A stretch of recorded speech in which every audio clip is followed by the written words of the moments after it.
Hey everybody, this is Blue, and I would like to talk about parasitic witchcraft.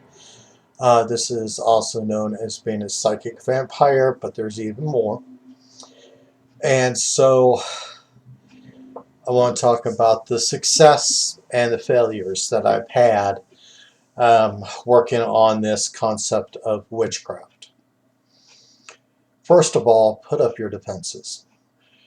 Whenever you want to work with a new form of witchcraft, you think it all the way through of what could go wrong so you can put up some type of defenses.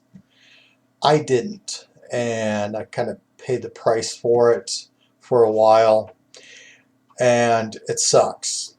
It really does. So put up defenses. Now, one of the basic simple defenses is the white sphere technique, where you put your hands together at your heart and you push out and you picture yourself being surrounded by a white sphere of energy as you extend your arms fully out. And you keep it there, and then you can retract your hands, but then you got this white sphere of energy as a barrier protecting yourself from any bad things going out there. You could, if you want to, do a circle. You can do whatever you think is needed, but put some type of defenses up there. Okay.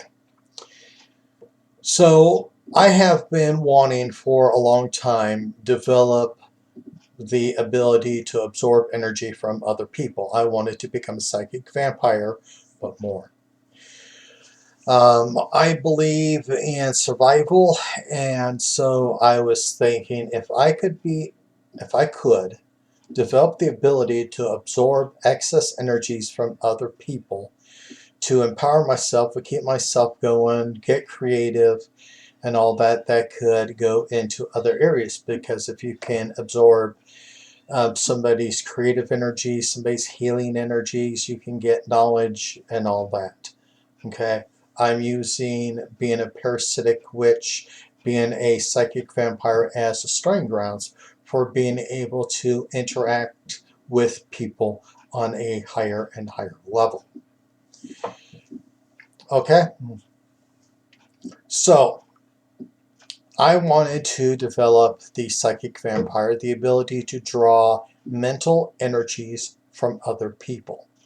The problem with this is that my job, which is where I practice this stuff at. You see, I work nights at a facility with guys that have mental disabilities. Some are what is unfortunately still called mental retardation. The more proper term is intellectually disabled. I have a gentleman that has dementia, and then I have another one that has some major anxiety issues.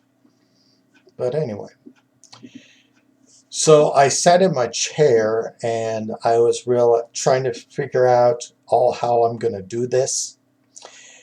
And so I put my hands out, first palms up, then palms facing out, trying to picture myself absorbing energy.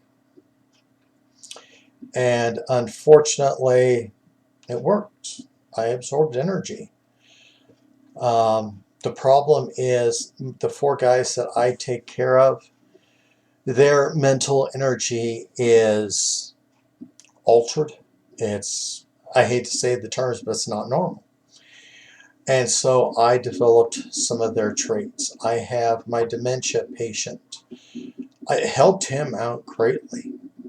He actually had 3 wonderful days while I was working on this skill, because I was absorbing the dementia part from his mind and absorbing it, kind of like how a lay healer would work.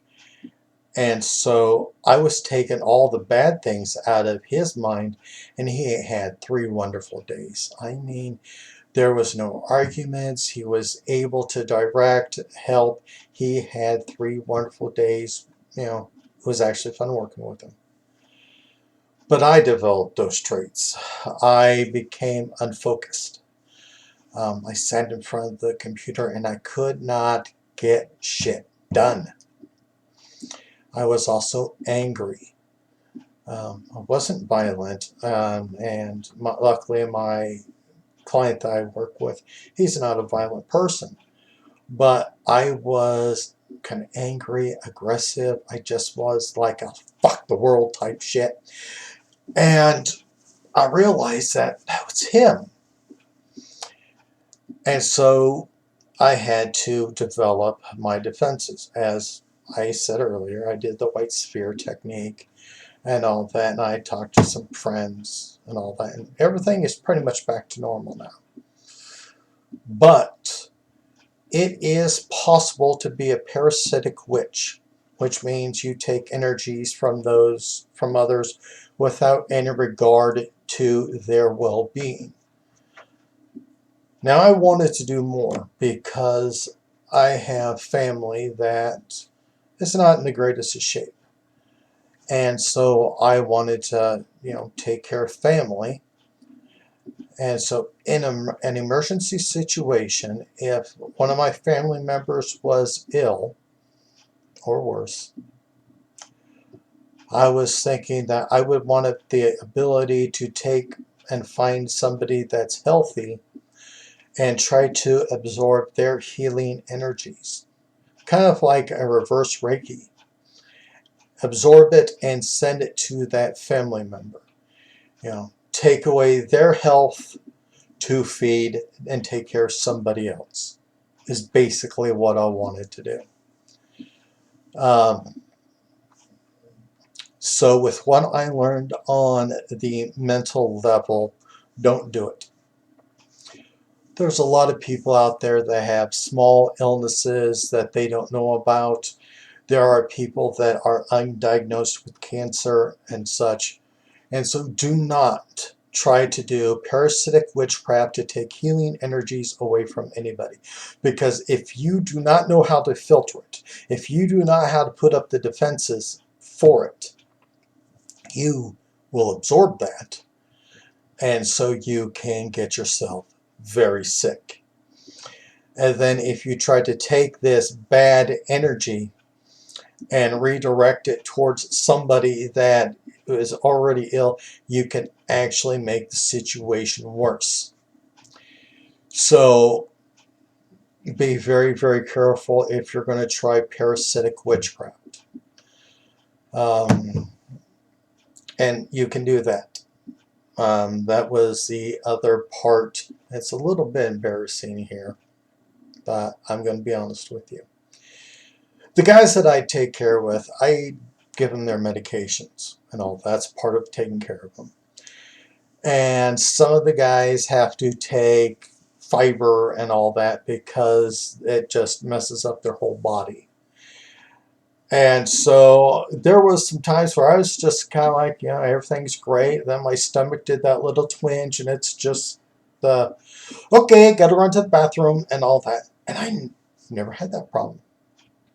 For the longest time, I was good. Everything was great.